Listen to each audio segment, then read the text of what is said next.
All right, 5:30, we'll call the June 7th meeting of the Planning Commission to order. Call the roll, please. Barnett? Bauman? Demakis? Here. Yes. Faken? Gates? Hochhalter? Here. Iverson? Kibler? Here. Leiter? Here. Nestal? Here. Offerdahl? Here. Wagonist? Here.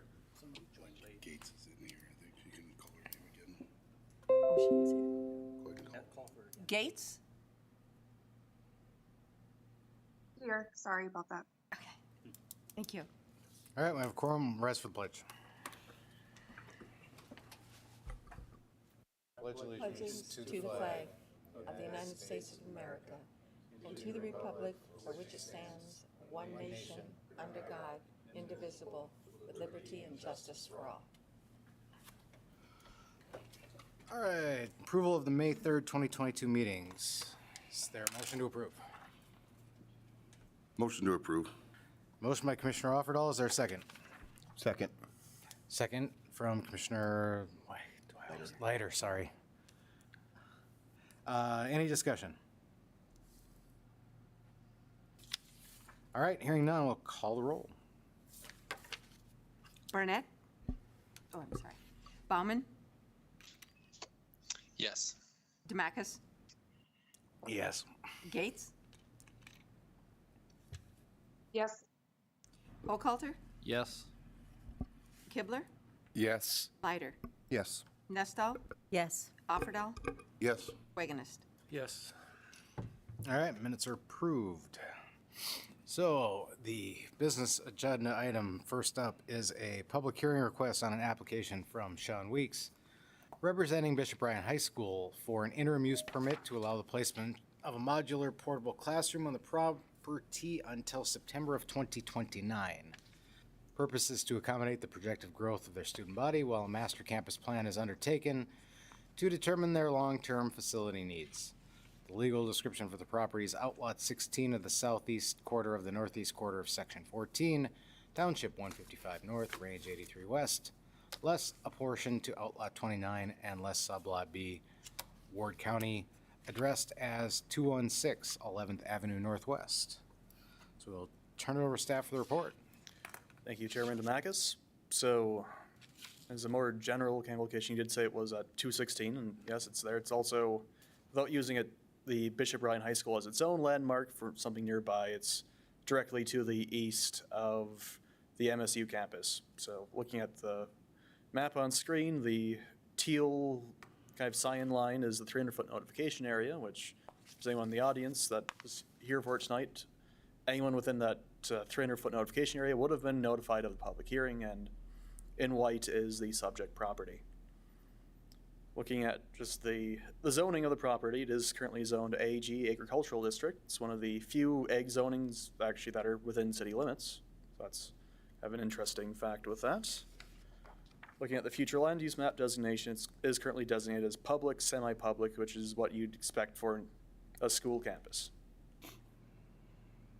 Looking at the site plan itself, so on the left I have more kind of zoomed out area of the picture of the site, and that's, seeing the red box, that's where the actual site is, and on the right hand side of the screen it's actually a more zoomed in kind of look at it, where tell that, you know, it's 10 feet from the school, it's going to have some ramps to actually get in, it's, see the approximate dimensions, that it's 40 feet from the property line.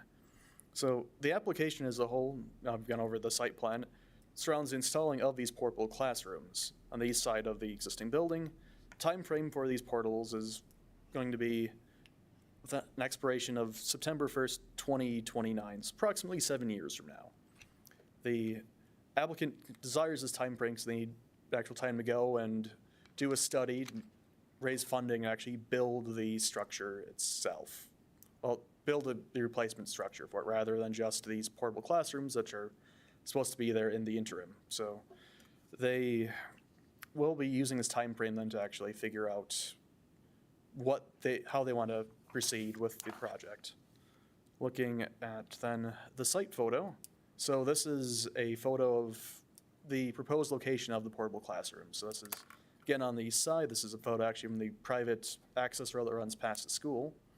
So the classrooms are proposed to be approximately where the playground equipment is there, which you can see has already been disassembled to some degree. Now, this is a floor plan of said classrooms. So the building will have a shared hallway between 4 different classroom units, one at each quadrant of it. So think of a northwest, northeast, southwest, southeast. And ADA ramps will be providing access to the building at either end of the hallway. Now, I'm going to the specifics of interim use permit and the criteria with it, because this is actually only the second interim use permit we've had since I've started. So it's been two and a half years since we've actually, we had one of these back in the summer of 2020, so it's time for, I guess, an update on the actual requirements. So for an interim use permit, we require that 4 separate criteria be met. First is that an interim use permit is the preferred method of authorizing specified use as defined in the zoning use matrix. Second is that the date or event will terminate at a specific point, and we can identify that with certainty. The third criteria is that the interim use permit or the interim use specifically will not impose any additional costs on the public if it is necessary for the public to take over the property in the future. And the fourth criteria just requires that we have some sort of financial security so that we can remove it at the end of the interim use permit when it expires if they're not willing to do it themselves. And so addressing the first condition or criteria specifically, we took a look at our actual ordinance, and yes, portable classrooms are a preferred use with an interim use permit. So we specifically require them to go through this process. Looking at the date or events that it will terminate it, that one, we do include a condition to satisfy that one. So they did very specifically note that they'd like it to end in September of 2029. However, there is an off chance that should everything go well with fundraising and actually getting it done and having the new addition to the building being built prior to 2029, we're proposing a condition that will essentially cause the interim use permit to terminate prior to that point as soon as the addition is built. And addressing the third and fourth criteria specifically, with that, we're proposing a condition to have that financial security to remove it ahead of time or at the end of the interim use permit, with the idea that we wouldn't have a specific additional cost for the public to take care of it if we have the funding to go and remove the interim use permit at expiration. So our findings of fact is everything I just went over as far as it's zoned ag, but gist of it is that in this case, rather than something that's going on to city council, the planning commission is the deciding body for an interim use permit. So this is where the decision is going to be made as to whether or not to actually approve this request. Now, looking at staff's recommendation, we recommend that the planning commission adopt our findings of fact and approve the interim use permit for the portable classrooms at Bishop Bryan High School, subject to the following conditions. So the first is that the termination date shall be September 1st, 2029, or upon the issuance of certificate of occupancy for a permanent building expansion related to the additional classroom capacity, whichever is sooner. The second one is that a bond or other financial security as determined to be acceptable by the city must be submitted to cover the costs associated with removal of the said portable classrooms prior to the issuance of a certificate of occupancy. And with that, staff will stand for any questions. All right, thank you. Any questions for staff? Commissioner Overdall. Was a DRT study done on this, or was it not done on this because it's zoned AG? So, Chairman Donakis, Commissioner Offerall, so we did have a DRT going over it. And so the ag isn't allowed, or schools aren't allowed use in the ag district. Okay. So we didn't see at this time a reason to go and rezone it just based off of the interim use permit.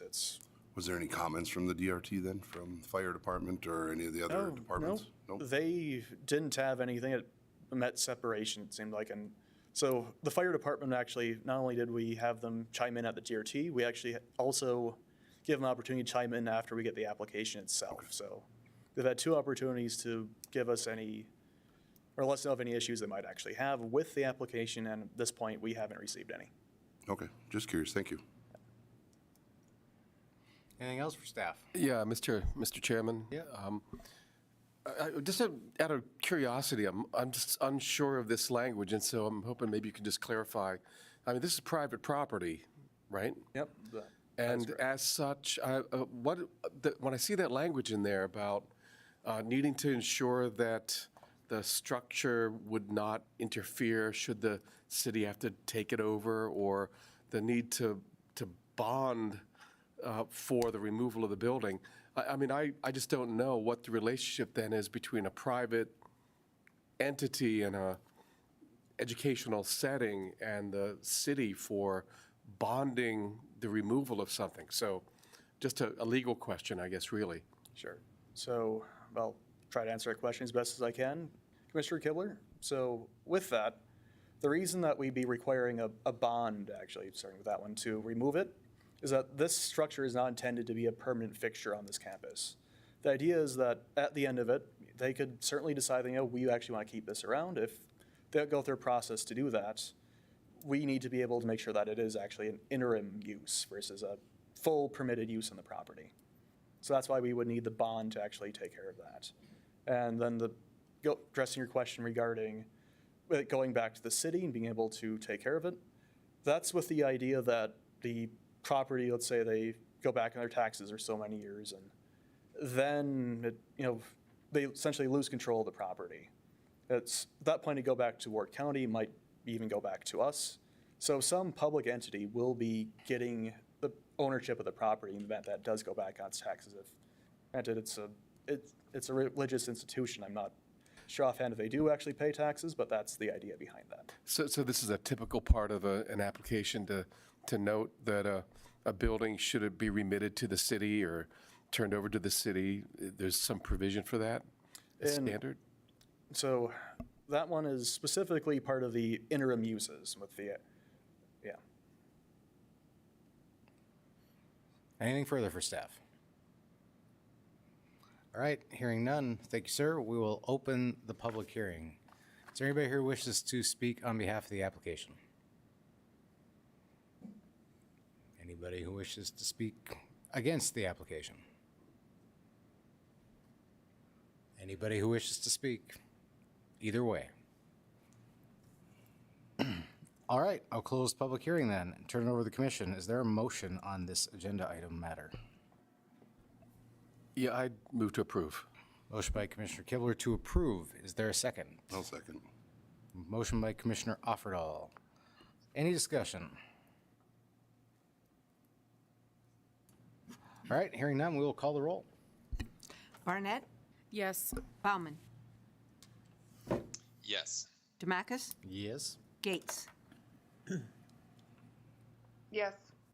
Hochhalter, Yes.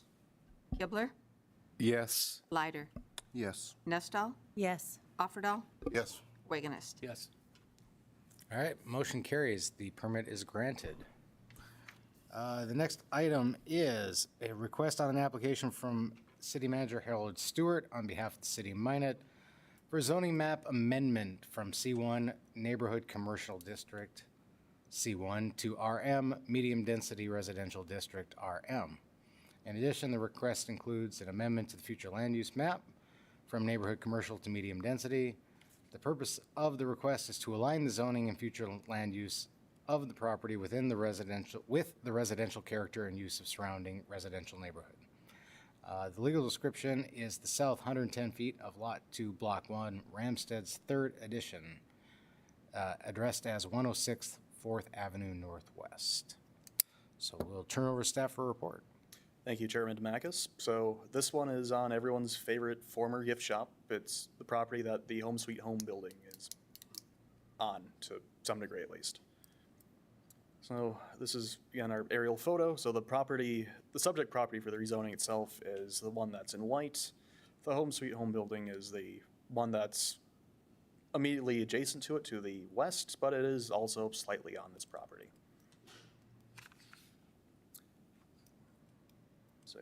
So looking at the existing zoning of the property, it is a lone island of C1 neighborhood commercial district. And it's across the street from C2 general commercial district. And actually, the home sweet home building was at one time across the street. And the subject property itself was part of their project, I guess I'll call it. They expanded their business at one time to the C1 property that we're looking at tonight.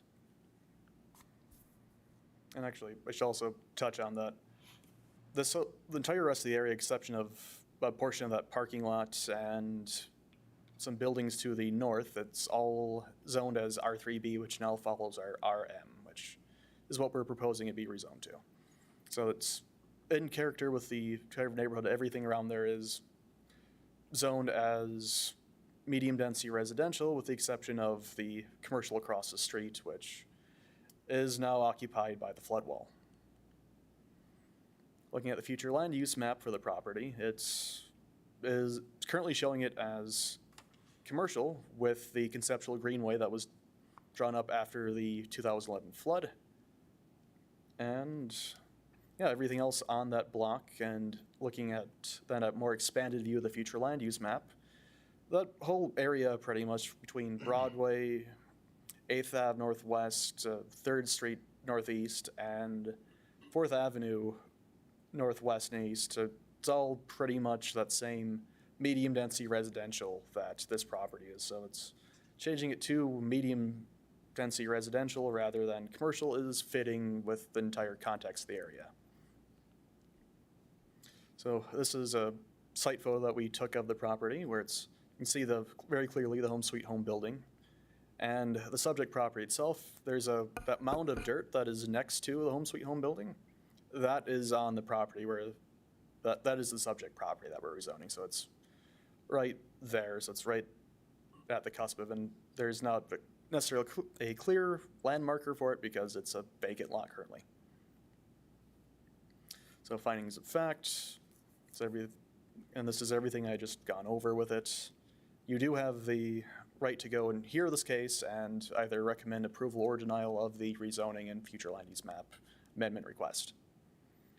So for recommendations, staff recommends that Planning Commission adopt our findings of fact and recommend approval to City Council for a zoning map amendment from C1 Neighborhood Commercial District to RM Medium Density Residential District, and to amend the future land use map from commercial to medium density residential with no conditions.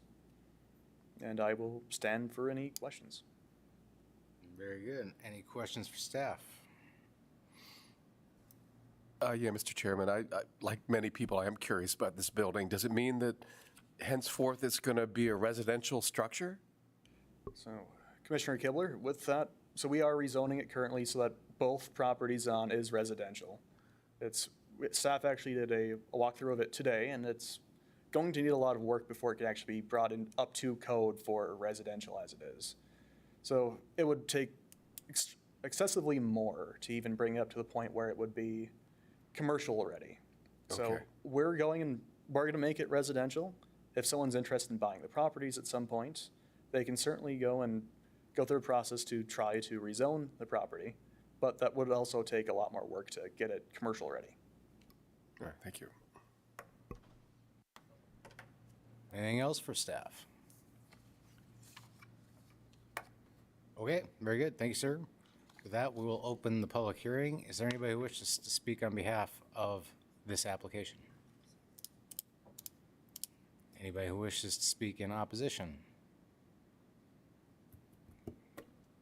All right, seeing no takers, we will close the public hearing and turn it over to the commission. Is there a motion on this agenda item? I'll make a motion to approve based on staff's finding of facts and staff recommendations. Motion from Commissioner Leiter to approve. Is there a second? Yeah, I'll second. I'm sorry.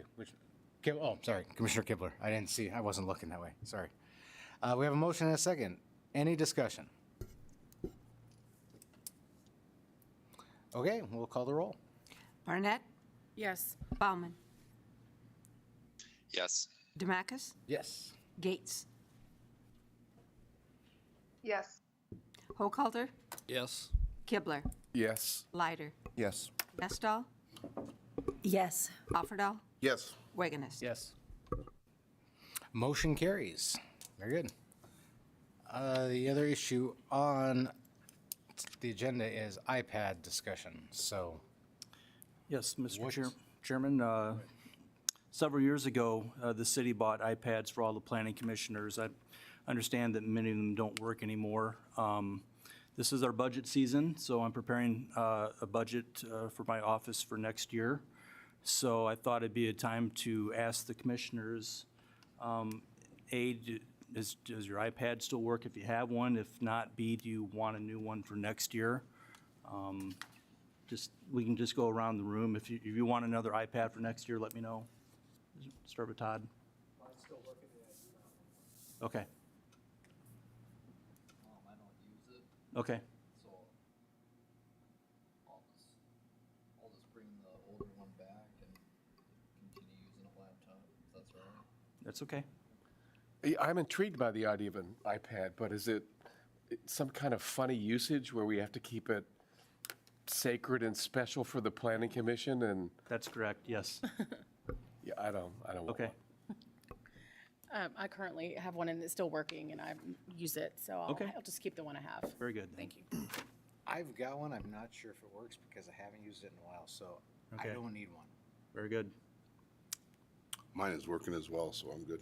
Okay, I never got one because we were in COVID during the time that I started, so, and I've been doing everything on the computer, so I don't believe I need one. okay, I don't, all right, I don't have one either, okay, and I don't need one. okay. And those of you on Teams? I never got one, but I've been just using my personal computer, so I think I'll just keep doing that. Okay, This is Tim, and mine still works and it's good, so I don't need one. okay. That helps me. Thank you very much. All right, very good. Well, with that, we are adjourned then. So budget for 20 of them.